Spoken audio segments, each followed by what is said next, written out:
শুরু হচ্ছে সূরা আস-সাফ। বিসমিল্লাহির রহমানির রহিম। سبح لله ما في السماوات وما في الأرض وهو العزيز الحكيم. يا أيها الذين آمنوا لم تقولون ما لا تفعلون كبر مقتا عند الله أن تقولوا ما لا تفعلون. إن الله يحب الذين يقاتلون في سبيله صفا كأنهم بنيان مرصوص. وإذ قال موسى لقومه يا قوم لم تؤذونني وقد تعلمون أني رسول الله إليكم فلما زاغوا أزاغ الله قلوبهم والله لا يهدي القوم الفاسقين. وإذ قال عيسى ابن مريم يا بني إسرائيل إني رسول الله إليكم مصدقا لما بين يدي من التوراة ومبشرا برسول يأتي من بعد اسمه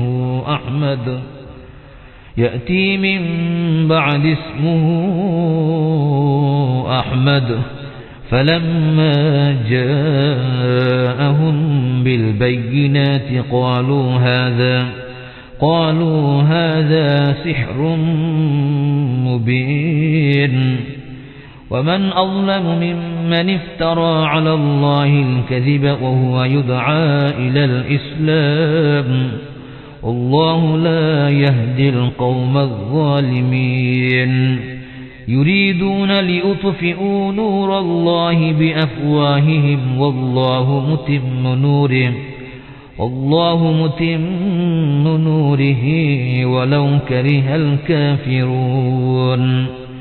هو الذي أرسل رسوله بالهدى ودين الحق ليظهره على الدين كله ولو كره المشركون. يا أيها الذين آمنوا هل أدلكم على تجارة تنجيكم من عذاب أليم. تؤمنون بالله ورسوله وتجاهدون في سبيل الله بأموالكم وأنفسكم ذلكم خير لكم إن كنتم تعلمون. يغفر لكم ذنوبكم ويدخلكم جنات تجري من تحتها الأنهار ومساكن طيبة في جنات عدن ذلك الفوز العظيم. وأخرى تحبونها نصر من الله وفتح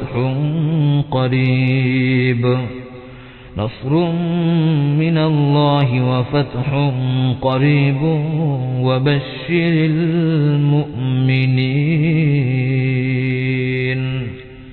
পরম করুণাময় ও অসীম দয়ালু আল্লাহর নামে শুরু করছি। নভমণ্ডলে ও ভূমণ্ডলে যা কিছু আছে সবই আল্লাহর পবিত্রতা ঘোষণা করে তিনি পরাক্রান্ত ও প্রজ্ঞাপান। হে মুমিনগণ, তোমরা যা করো না তা কেন বলো? তোমরা যা করো না তা বলা আল্লাহর কাছে খুবই মন্দ। আল্লাহ তাদেরকে ভালোবাসেন যারা তার পথে সারিবদ্ধভাবে লড়াই করে, যেন তারা সীসা গালানো প্রাচীর। স্মরণ করো যখন মূসা তার সম্প্রদায়কে বলল, হে আমার সম্প্রদায়, তোমরা কেন আমাকে কষ্ট দাও, অথচ তোমরা জানো যে আমি তোমাদের কাছে আল্লাহর রাসূল। অতঃপর তারা যখন বক্রতা অবলম্বন করল, তখন আল্লাহ তাদের অন্তরকে বক্র করে দিলেন। আল্লাহ পাপাচারী সম্প্রদায়কে পথ প্রদর্শন করেন না। স্মরণ করো যখন মরিয়ম তনয় ঈসা বলল, হে বনি ইসরাইল, আমি তোমাদের কাছে আল্লাহর প্রেরিত রাসূল, আমার পূর্ববর্তী তাওরাতের আমি সত্যায়নকারী এবং আমি একজন রাসূলের সুসংবাদদাতা যিনি আমার পরে আগমন করবেন। তার নাম আহমদ। অতঃপর যখন সে স্পষ্ট প্রমাণাদি নিয়ে আগমন করল, তখন তারা বলল, এ তো এক প্রকাশ্য জাদু। যে ব্যক্তি ইসলামের দিকে আহত হয়েও আল্লাহ সম্পর্কে মিথ্যা বলে, তার চাইতে অধিক জালেম আর কে? আল্লাহ জালেম সম্প্রদায়কে পথ প্রদর্শন করেন না। তার মুখের ফুৎকারে আল্লাহর আলো নিভিয়ে দিতে চায়। আল্লাহ তার আলোকে পূর্ণরূপে বিকশিত করবেন, যদিও কাফেররা তা অপছন্দ করে। তিনি তার রাসূলকে পথনির্দেশ ও সত্য ধর্ম দিয়ে প্রেরণ করেছেন, যাতে একে সব ধর্মের উপর প্রবল করে দেন, যদিও মুশরিকরা তা অপছন্দ করে। মুমিনগণ, আমি কি তোমাদেরকে এমন এক বাণিজ্যের সন্ধান দেব যা তোমাদেরকে যন্ত্রণাদায়ক শাস্তি থেকে মুক্তি দেবে? তা এই যে তোমরা আল্লাহ ও তার রাসূলের প্রতি বিশ্বাস স্থাপন করবে এবং আল্লাহর প্রতি নিজেদের ধন সম্পদ ও জীবন পণ করে জিহাদ করবে। এটাই তোমাদের জন্য উত্তম, যদি তোমরা বুঝো। তিনি তোমাদের পাপরাশি ক্ষমা করবেন এবং এমন জান্নাতে দাখিল করবেন যার পাদদেশে নদী প্রবাহিত এবং বসবাসের জান্নাতে উত্তম বাসগৃহে। এটা মহা সাফল্য। এবং আরও একটি অনুগ্রহ দিবেন যা তোমরা পছন্দ করো, আল্লাহর পক্ষ থেকে সাহায্য এবং আসন্ন বিজয়। মুমিনদেরকে এর সুসংবাদ দান করুন।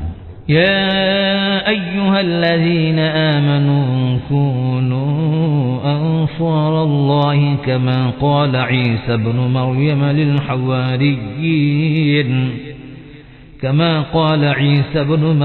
للحواريين من أنصاري إلى الله قال الحواريون نحن أنصار الله فآمنت طائفة من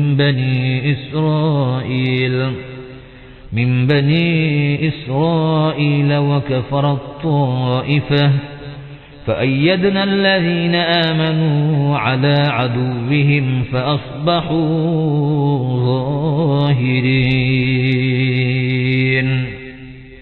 হে মুমিনগণ, তোমরা আল্লাহর সাহায্যকারী হয়ে যাও, যেমন ঈসা ইবনে মরিয়ম তার শিষ্যবর্গকে বলেছিল, আল্লাহর পথে কে আমার সাহায্যকারী হবে? শিষ্যবর্গ বলেছিল, আমরা আল্লাহর পথে সাহায্যকারী। অতঃপর বনী ইসরাঈলের একদল বিশ্বাস স্থাপন করল এবং একদল কাফির হয়ে গেল। যারা বিশ্বাস স্থাপন করেছিল, আমি তাদেরকে তাদের শত্রুদের মোকাবেলায় শক্তি যোগালাম, ফলে তারা প্রবল বিজয়ী হল। সূরা সফ শেষ হল, শুরু হচ্ছে সূরা আল জুমআ। বিসমিল্লাহির রহমানির রহিম। يسبح لله ما في السماوات وما في الأرض الملك القدوس العزيز الحكيم هو الذي بعث في الأميين رسولا منهم يتلو عليهم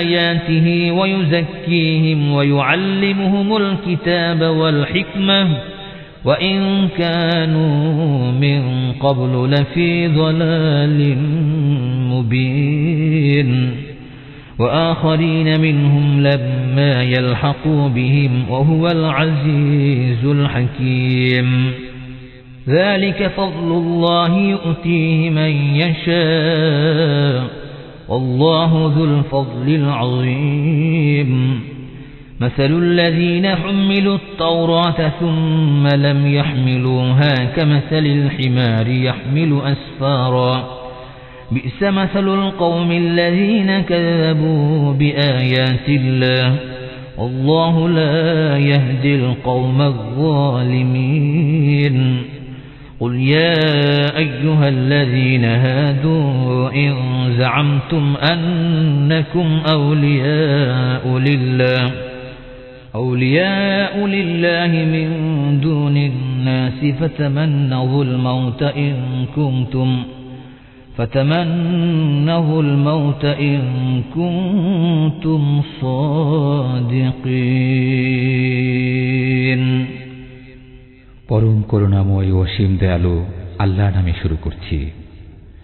সাম্রাজ্যের অধিপতি পবিত্র পরাক্রমশালী ও প্রজ্ঞাময় আল্লাহর পবিত্রতা ঘোষণা করে যা কিছু আছে নবমণ্ডলে ও যা কিছু আছে ভূমণ্ডলে তিনি নিরক্ষরদের মধ্য থেকে একজন রাসূল প্রেরণ করেছেন, যিনি তাদের কাছে পাঠ করেন তার আয়াতসমূহ, তাদেরকে পবিত্র করেন এবং শিক্ষা দেন কিতাব ও হিকমত।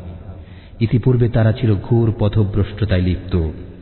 এই রাসূল প্রেরিত হয়েছেন অন্য আরো লোকদের জন্য, যারা এখনো তাদের সাথে মিলিত হয়নি। তিনি পরাক্রমশালী, প্রজ্ঞাময়। এটা আল্লাহর অনুগ্রহ, যাকে ইচ্ছা তিনি তা দান করেন। আল্লাহ মহা অনুগ্রহশীল। যাদেরকে তাওরাত দেয়া হয়েছিল অতঃপর তারা তার অনুসরণ করেনি, তাদের দৃষ্টান্ত সেই গাধা যে পুস্তক বহন করে। যারা আল্লাহর আয়াতসমূহকে মিথ্যা বলে, তাদের দৃষ্টান্ত কত নিকৃষ্ট। আল্লাহ জালেম সম্প্রদায়কে পথ প্রদর্শন করেন না। বলুন, হে ইহুদিগণ, যদি তোমরা দাবি করো যে তোমরা আল্লাহর বন্ধু, অন্য কোনো মানব নয়, তবে তোমরা মৃত্যু কামনা করো যদি তোমরা সত্যবাদী হও। ولا يتمنونه أبدا بما قدمت أيديهم والله عليم بالظالمين قل إن الموت الذي تفرون منه فإنه ملاقيكم ثم تردون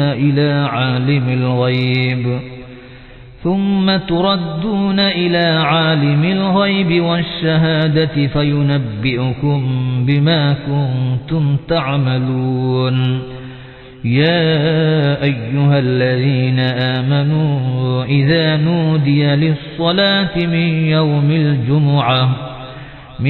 يوم الجمعة فاسعوا إلى ذكر الله وذروا البيع ذلكم خير لكم إن كنتم تعلمون فإذا قضيت الصلاة فانتشروا في الأرض وابتغوا من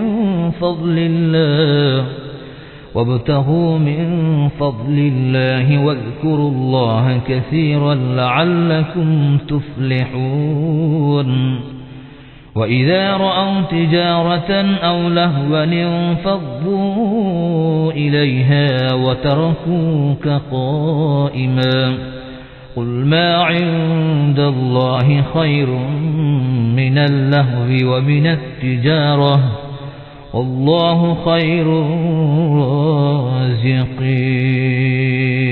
الرازقين তারা নিজেদের কৃতকর্মের কারণে কখনো মৃত্যু কামনা করবে না।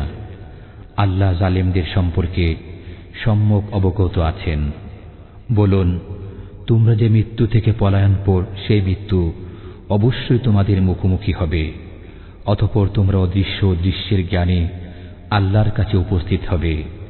তিনি তোমাদেরকে জানিয়ে দিবেন সেসব কর্ম যা তোমরা করতে।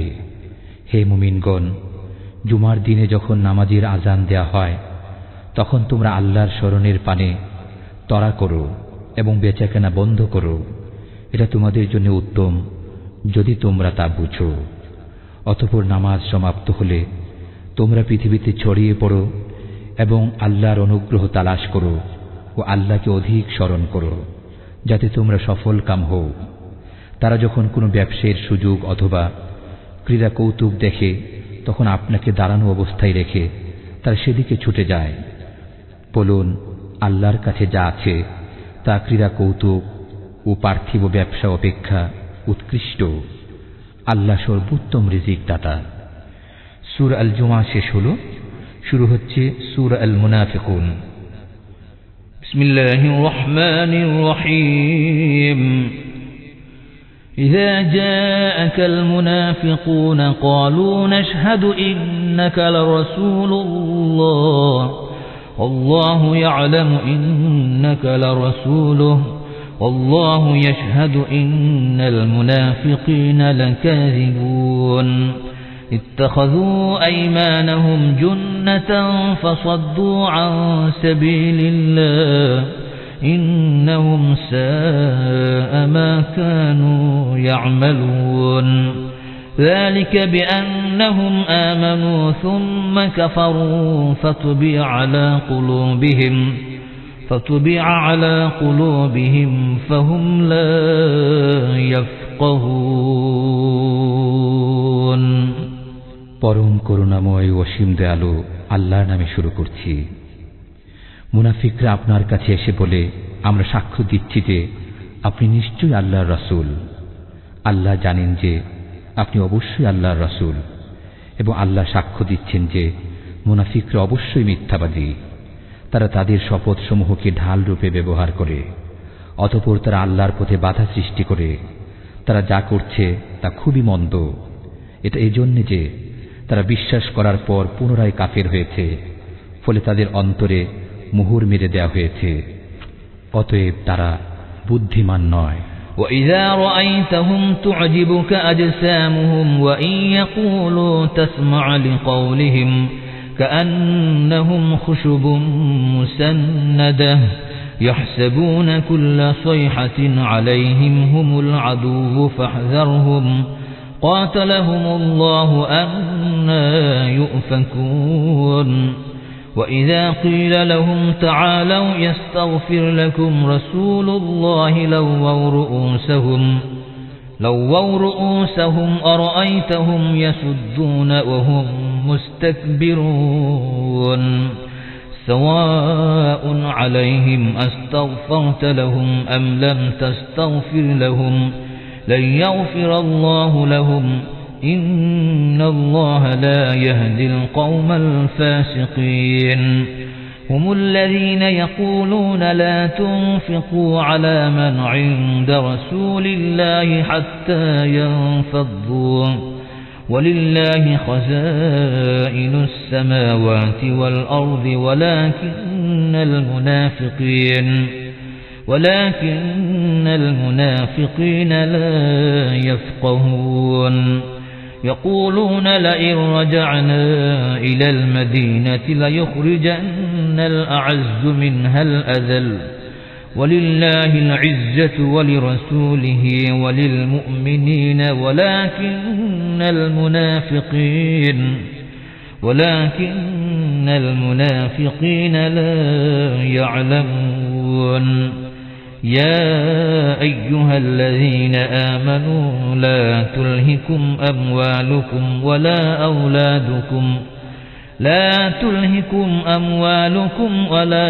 أولادكم عن ذكر الله ومن يفعل ذلك فأولئك هم الخاسرون وأنفقوا مما رزقناكم من قبل أن يأتي أحدكم الموت فيقول رب لولا أخرتني إلى أجل قريب فأصدق وأكن من الصالحين ولن يؤخر الله نفسا إذا جاء أجلها والله خبير بما تعملون আপনি যখন তাদেরকে দেখেন তখন তাদের দেহাবয়ব আপনার কাছে প্রীতিকর মনে হয়। আর যদি তারা কথা বলে তবে আপনি তাদের কথা শুনেন। তারা প্রাচীরে ঠেকানো কাঠ সদৃশ। প্রত্যেক সুরগুলকে তারা নিজেদের বিরুদ্ধে মনে করে, তারাই শত্রু। অতএব তাদের সম্পর্কে সতর্ক হন। ধ্বংস করুন আল্লাহ তাদেরকে। তারা কোথায় বিভ্রান্ত হচ্ছে? যখন তাদেরকে বলা হয় তোমরা এসো, আল্লাহ রাসূল তোমাদের জন্য ক্ষমা প্রার্থনা করবেন, তখন তারা মাথা ঘুরিয়ে নেয় এবং আপনি তাদেরকে দেখেন যে তারা অহংকার করে মুখ ফিরিয়ে নেয়। আপনি তাদের জন্য ক্ষমা প্রার্থনা করুন অথবা না করুন, উভয়ই সমান। আল্লাহ কখনো তাদেরকে ক্ষমা করবেন না। আল্লাহ পাপাচারী সম্প্রদায়কে পথ প্রদর্শন করেন না। তারাই বলে, আল্লাহ রাসূলের সাহচর্যে যারা আছে তাদের জন্য ব্যয় করো না, পরিণামে তারা আপনা আপনি সরে যাবে। ভূ ও নভমণ্ডলের ধনভাণ্ডার আল্লাহরই, কিন্তু মুনাফিকরা তা বুঝে না। তারা বলে, আমরা যদি মদিনায় প্রত্যাবর্তন করি তবে সেখান থেকে সবল অবশ্যই দুর্বলকে বহিষ্কৃত করবে। শক্তি তো আল্লাহ, তার রাসূল ও মুমিনদেরই, কিন্তু মুনাফিকরা তা জানে না। হে মুমিনগণ, তোমাদের ধন সম্পদ ও সন্তান সন্ততি যেন তোমাদেরকে আল্লাহর স্মরণ থেকে গাফেল না করে। যারা এই কারণে গাফেল হয় তারাই তো ক্ষতিগ্রস্ত। আমি তোমাদেরকে যা দিয়েছি তা থেকে মৃত্যু আসার আগেই ব্যয় করো, অন্যথায় সে বলবে, হে আমার পালনকর্তা, আমাকে আরো কিছু কাল অবকাশ দিলে না কেন? তাহলে আমি সাদকা করতাম এবং সৎকর্মীদের অন্তর্ভুক্ত হতাম। প্রত্যেক ব্যক্তির নির্ধারিত সময় যখন উপস্থিত হবে তখন আল্লাহ কাউকে অবকাশ দেবেন না। তোমরা যা করো আল্লাহ সে বিষয়ে যথেষ্ট খবর রাখেন। সূরা আল মুনাফিকুন শেষ হল, শুরু হচ্ছে সূরা আত-তাগাবুন। বিসমিল্লাহির রহমানির রহিম। يسبح لله ما في السماوات وما في الأرض له الملك وله الحمد وهو على كل شيء قدير. هو الذي خلقكم فمنكم كافر ومنكم مؤمن والله بما تعملون بصير. خلق السماوات والأرض بالحق وصوركم فأحسن صوركم وإليه المصير. يعلم ما في السماوات والأرض ويعلم ما تسرون وما تعلنون والله عليم بذات الصدور. ألم يأتكم نبأ الذين كفروا من قبل فذاقوا وبال أمرهم ولهم عذاب أليم. ذلك بأنه كانت تأتيهم رسلهم بالبينات فقالوا أبشر يهدوننا فكفروا وتولوا واستغنى الله والله غني حميد. زعم الذين كفروا أن لن يبعثوا قل بلى وربي لتبعثن ثم لتنبؤن بما عملتم وذلك على الله يسير.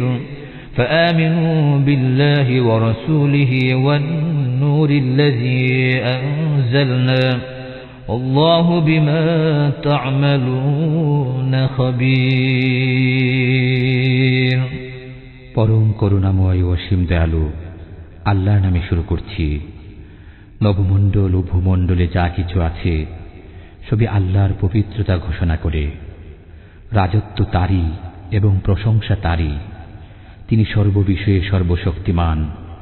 তিনি তোমাদেরকে সৃষ্টি করেছেন, অতঃপর তোমাদের মধ্যে কেউ কাফের এবং কেউ মুমিন। তোমরা যা করো আল্লাহ তা দেখেন। তিনি নবমণ্ডল ও ভূমণ্ডলকে যথাযথভাবে সৃষ্টি করেছেন এবং তোমাদেরকে আকৃতি দান করেছেন, অতঃপর সুন্দর করেছেন তোমাদের আকৃতি। তারই কাছে প্রত্যাবর্তন। নবমণ্ডল ও ভূমণ্ডলে যা কিছু আছে তিনি তা জানেন। তিনি আরও জানেন তোমরা যা গোপনে করো এবং যা প্রকাশ্যে করো।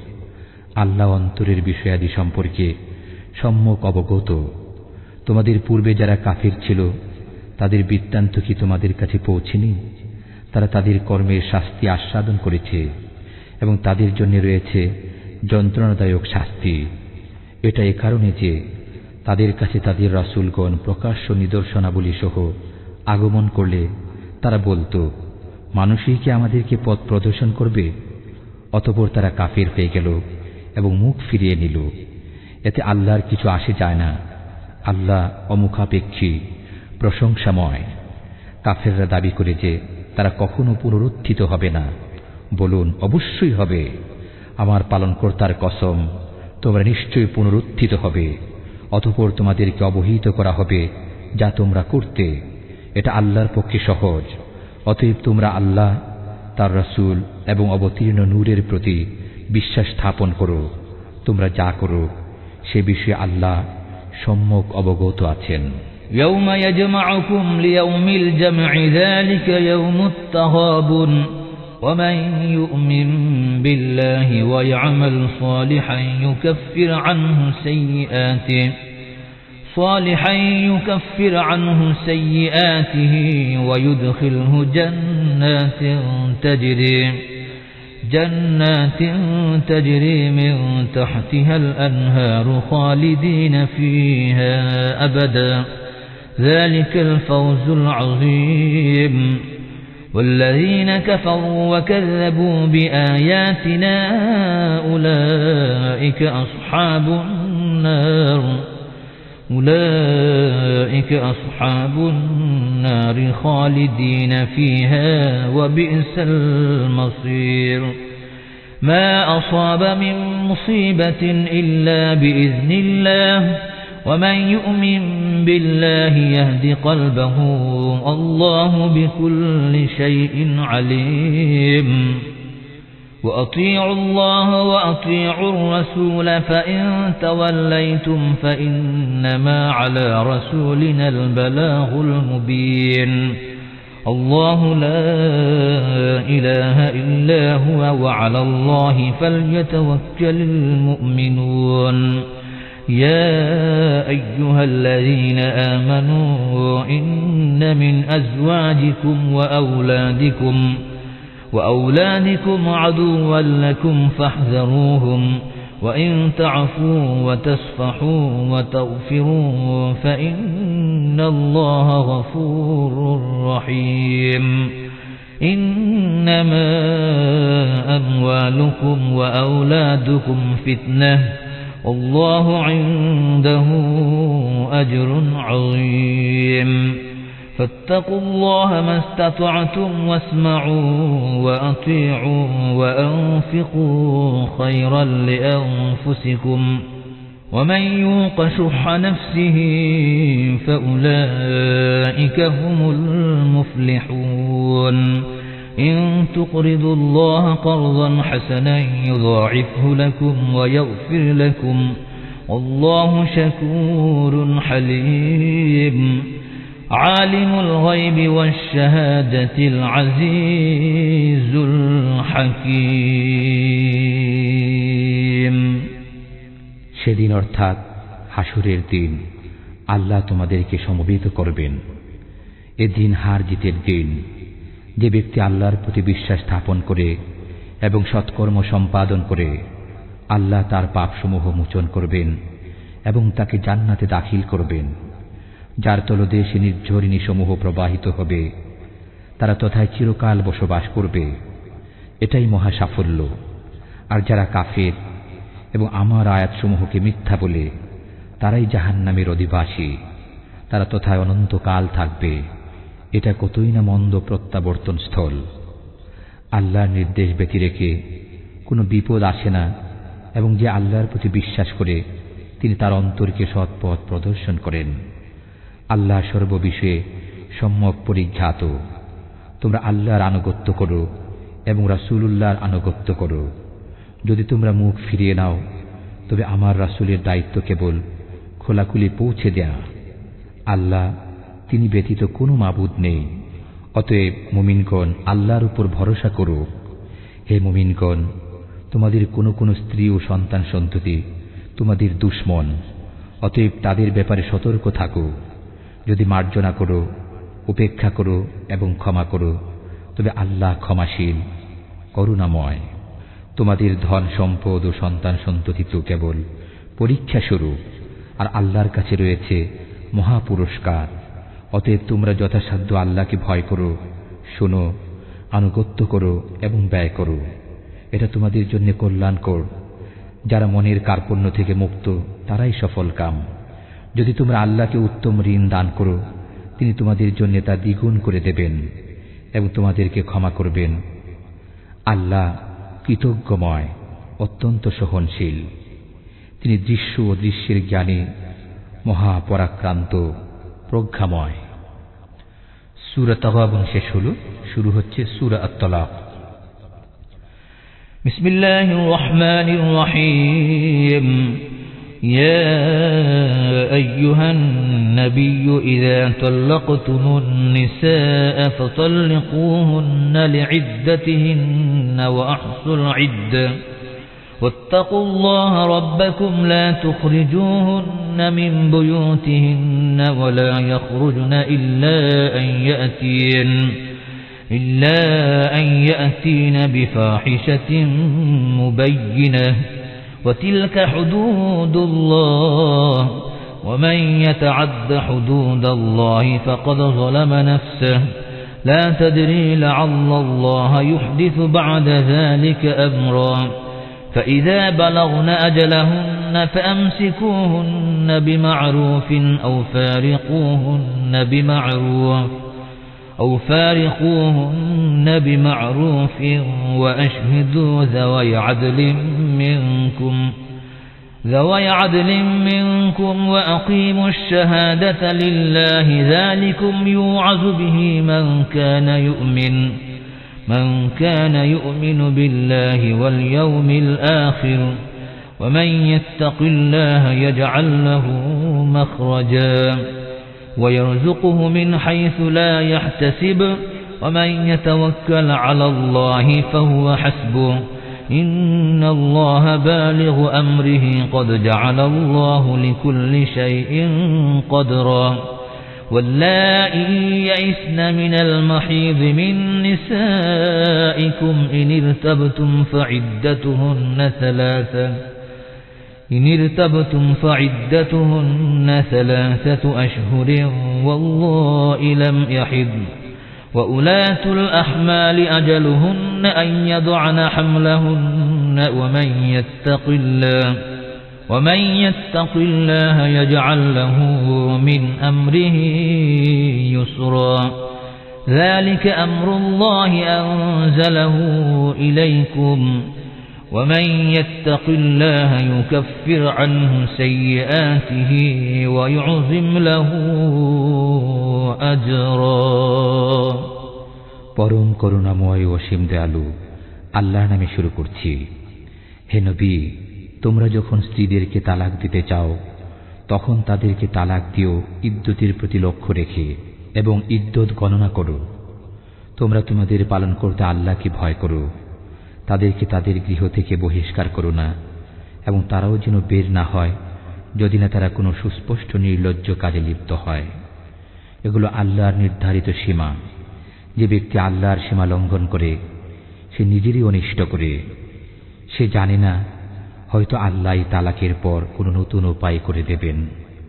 অতঃপর তারা যখন তাদের ইদ্যতকালে পৌঁছে তখন তাদেরকে যথোপযুক্ত পন্থায় রেখে দেবে অথবা যথোপযুক্ত পন্থায় ছেড়ে দেবে এবং তোমাদের মধ্য থেকে 2 জন নির্ভরযোগ্য লোককে সাক্ষী রাখবে। তোমরা আল্লাহর উদ্দেশ্যে সাক্ষ্য দিবে। এতদ্বারা যে ব্যক্তি আল্লাহ ও পরকালে বিশ্বাস করে তাকে উপদেশ দেয়া হচ্ছে, আর যে আল্লাহকে ভয় করে আল্লাহ তার জন্য নিষ্কৃতির পথ করে দেবেন এবং তাকে তার ধারণাতীত জায়গা থেকে রিজিক দেবেন। যে ব্যক্তি আল্লাহর উপর ভরসা করে তার জন্য তিনিই যথেষ্ট। আল্লাহ তার কাজ পূর্ণ করবেন। আল্লাহ সব কিছুর জন্য একটি পরিমাণ স্থির করে রেখেছেন। তোমাদের স্ত্রীদের মধ্যে যাদের ঋতুবর্তী হওয়ার আশা নেই তাদের ব্যাপারে সন্দেহ হলে তাদের ইদ্যত হবে 3 মাস, আর যারা এখনো ঋতুর বয়সে পৌঁছেনি তাদেরও অনুরূপ ইদ্যতকাল হবে। গর্ভবতী নারীদের ইদ্যতকাল সন্তান প্রসব পর্যন্ত। যা আল্লাহকে ভয় করে আল্লাহ তার কাজ সহজ করে দেন। এটা আল্লাহর নির্দেশ যা তিনি তোমাদের প্রতি নাজিল করেছেন। যে আল্লাহকে ভয় করে আল্লাহ তার পাপ মোচন করেন এবং তাকে মহা পুরস্কার দেন। أسكنوهن من حيث سكنتم من وجدكم ولا تضاروهن لتضيقوا عليهن وإن كن أولات حمل فأنفقوا عليهن حتى يضعن حملهن فإن أرضعن لكم فآتوهن أجورهن وأتمروا بينكم بمعروف وإن تعاسرتم فسترضع له أخرى لينفق ذو سعة من سعته ومن قدر عليه رزقه فلينفق مما آتاه الله لا يكلف الله نفسا إلا ما آتاها سيجعل الله بعد عسر يسرا وكأي من قرية عتت عن أمر ربها ورسله فحاسبناها حسابا شديدا وعذبناها عذابا نكرا فذاقت وبال أمرها وكان عاقبة أمرها خسرا أعد الله لهم عذابا شديدا فاتقوا الله يا أولي الألباب الذين آمنوا قد أنزل الله إليكم ذكرا رسولا يتلو عليكم آيات الله مبينات ليخرج الذين آمنوا وعملوا الصالحات من الظلمات إلى النور ومن يؤمن بالله ويعمل صالحا يدخله جنات تجري من تحتها الأنهار خالدين فيها أبدا قد أحسن الله له رزقا الله الذي خلق 7 سماوات ومن الأرض مثلهن يتنزل الأمر بينهن لتعلموا أن الله على كل شيء قدير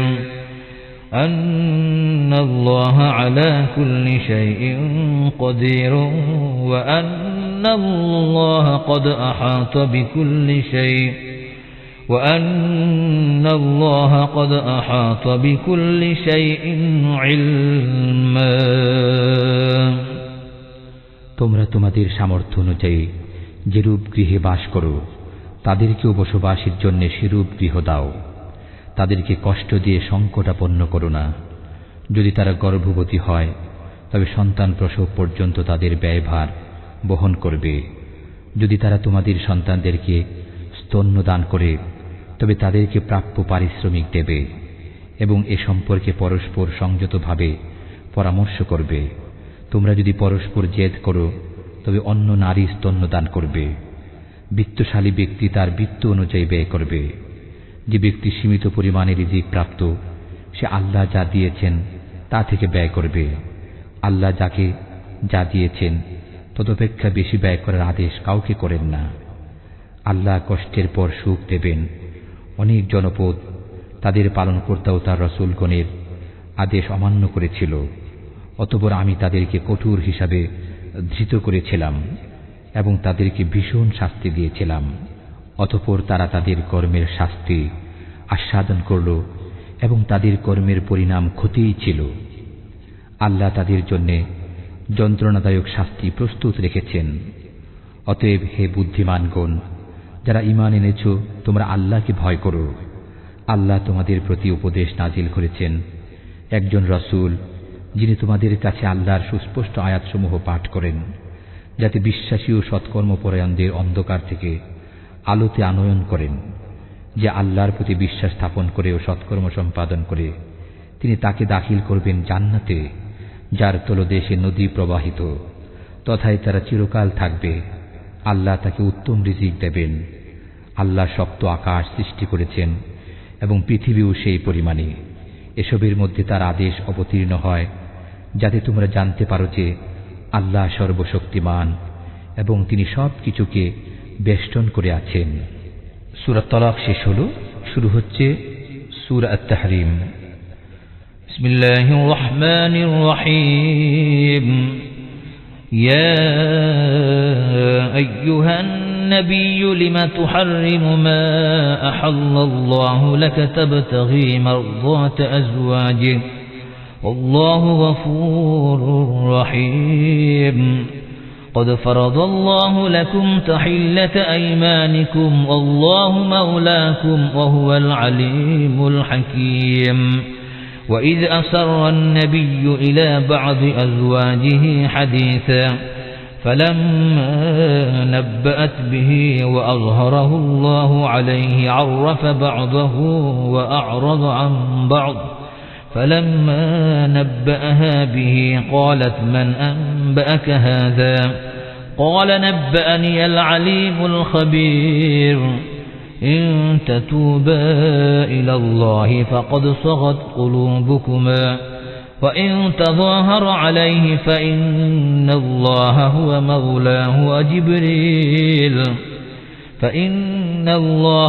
مولاه وجبريل وصالح المؤمنين والملائكة بعد ذلك ظهير عسى ربه إن طلقكن أن يبدله أزواجا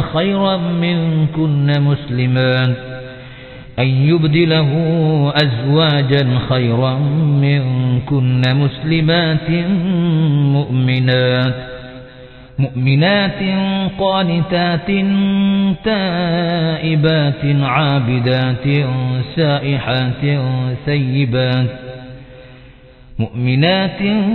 قانتات تائبات عابدات سائحات ثيبات وأبكارا يا أيها الذين آمنوا قوا أنفسكم وأهليكم نارا وقودها الناس والحجارة عليها ملائكة غلاظ شداد لا يعصون الله ما أمرهم ويفعلون ما يؤمرون পরম করুণাময় ও অসীম দয়ালু আল্লাহর নামে শুরু করছি। হে নবী, আল্লাহ আপনার জন্য যা হালাল করেছেন আপনি আপনার স্ত্রীদেরকে খুশি করার জন্য তা নিজের জন্য কেন হারাম করছেন? আল্লাহ ক্ষমাশীল, দয়াময়। আল্লাহ তোমাদের জন্য কসম থেকে অব্যাহতি লাভের উপায় নির্ধারণ করে দিয়েছেন। আল্লাহ তোমাদের মালিক, তিনি সর্বজ্ঞ, প্রজ্ঞাময়। যখন নবী তার একজন স্ত্রীর কাছে একটি কথা গোপনে বললেন, অতঃপর স্ত্রী যখন তা বলে দিল এবং আল্লাহ নবীকে তা জানিয়ে দিলেন, তখন নবী সে বিষয়ে স্ত্রীকে কিছু বললেন এবং কিছু বললেন না। নবী যখন তার স্ত্রীকে বললেন, তখন স্ত্রী বললেন, কে আপনাকে এ সম্পর্কে অবহিত করল? নবী বললেন, যিনি সর্বজ্ঞ ওয়াকিফাল, তিনি আমাকে অবহিত করেছেন। তোমাদের অন্তর অন্যায়ের দিকে ঝুঁকে পড়েছে বলে যদি তোমরা উভয়ে তওবা করো তবে ভালো কথা, আর যদি নবীর বিরুদ্ধে একে অপরকে সাহায্য করো তবে জেনে রেখো আল্লাহ, জিবরাইল এবং সৎকর্মপরায়ণ মুমিনগণ তার সহায়, উপরন্তু ফেরেশতাগণও তার সাহায্যকারী। যদি নবী তোমাদের সকলকে পরিত্যাগ করেন তবে সম্ভবত তার পালন করতে তাকে পরিবর্তে দিবেন তোমাদের চাইতে উত্তম স্ত্রী, যারা হবে আজ্ঞাবহ, ইমানদার, নামাজি, তাওবাকারিনী, ইবাদতকারিনী, রোজাদার, অকুমারী ও কুমারী। হে মুমিনগণ, তোমরা নিজেদেরকে এবং তোমাদের পরিবার পরিজনকে সেই অগ্নি থেকে রক্ষা করো যার ইন্ধন হবে মানুষ ও প্রস্তর, যাতে নিয়োজিত আছে পাষাণ হৃদয়, কঠোর স্বভাব ফেরেশতাগণ। তারা আল্লাহ তাআলা যা আদেশ করেন তা অমান্য করে না এবং যা করতে আদেশ করা হয় তাই করে। يا أيها الذين كفروا لا تعتذروا اليوم إنما تجزون ما كنتم تعملون يا أيها الذين آمنوا توبوا إلى الله توبة نصوحا عسى ربكم أن يكفر عنكم سيئاتكم ويدخلكم جنات تجري من تحتها الأنهار يوم لا يخزي الله النبي والذين آمنوا معه نورهم يسعى بين أيديهم وبأيمانهم يقولون ربنا أتمم لنا نورنا واغفر لنا إنك على كل شيء قدير يا أيها النبي جاهد الكفار والمنافقين واغلظ عليهم ومأواهم جهنم وبئس المصير ضرب الله مثلا للذين كفروا امرأة نوح وامرأة لوط كانتا تحت عبدين من عبادنا صالحين فخانتاهما فلم يغنيا عنهما من الله شيئا وقيل ادخلا النار مع الداخلين وضرب الله مثلا للذين آمنوا امرأة فرعون إذ قالت رب ابن لي عندك بيتا في الجنة ونجني من فرعون وعمله ونجني من القوم الظالمين ومريم ابنة عمران التي أحصنت فرجها فنفخنا فيه من روحنا وصدقت بكلمات ربها وكتبه وكانت من القانتين হে কাফের সম্প্রদায়, তোমরা আজ কোনো উজর পেশ করো না। তোমাদেরকে তারই প্রতিফল দেয়া হবে যা তোমরা করতে। হে মুমিনগণ, তোমরা আল্লাহ তাআলার কাছে তওবা করো, আন্তরিক তওবা। আশা করা যায় তোমাদের পালনকর্তা তোমাদের মন্দ কর্মসমূহ মোচন করে দেবেন এবং তোমাদেরকে দাখিল করবেন জান্নাতে, যার তলদেশে নদী প্রবাহিত। সেদিন আল্লাহ নবী এবং তার বিশ্বাসী সাথীদেরকে অপদস্থ করবেন না। তাদের নূর তাদের সামনে ও ডান দিকে ছোটাছুটি করবে। তারা বলবে, হে আমাদের পালনকর্তা, আমাদের নূরকে পূর্ণ করে দিন এবং আমাদেরকে ক্ষমা করুন। নিশ্চয়ই আপনি সবকিছুর উপর সর্বশক্তিমান। হে নবী, কাফির ও মুনাফিকদের বিরুদ্ধে জিহাদ করুন এবং তাদের প্রতি কঠোর হন। তাদের ঠিকানা জাহান্নাম, সেটা কতই না নিকৃষ্ট স্থান। আল্লাহ তাআলা কাফিরদের জন্য নূহ পত্নী ও লূত পত্নীর দৃষ্টান্ত বর্ণনা করেছেন। তারা ছিল আমার দুই ধর্মপরায়ণ বান্দার গৃহে, অতঃপর তারা তাদের সাথে বিশ্বাসঘাতকতা করল। ফলে নূহ ও লূত তাদেরকে আল্লাহ তাআলার কবল থেকে রক্ষা করতে পারল না এবং তাদেরকে বলা হলো, জাহান্নামীদের সাথে জাহান্নামে চলে যাও। আল্লাহ তাআলা মুমিনদের জন্য ফিরআউন পত্নীর দৃষ্টান্ত বর্ণনা করেছেন। সে বলল, হে আমার পালনকর্তা, আপনার সন্নিকটে জান্নাতে আমার জন্য একটি গৃহ নির্মাণ করুন। আমাকে ফিরআউন ও তার দুষ্কর্ম থেকে উদ্ধার করুন এবং আমাকে জালেম সম্প্রদায় থেকে মুক্তি দান করুন। আর দৃষ্টান্ত বর্ণনা করেছেন ইমরান তনয়া মরিয়মের, যে তার সতীত্ব বজায় রেখেছিল। অতঃপর আমি তার মধ্যে আমার পক্ষ থেকে জীবন ফুঁকে দিয়েছিলাম এবং সে তার পালনকর্তার বাণী ও কিতাবকে সত্যে পরিণত করেছিল। সে ছিল বিনয় প্রকাশকারিণীদের অন্যতম একজন।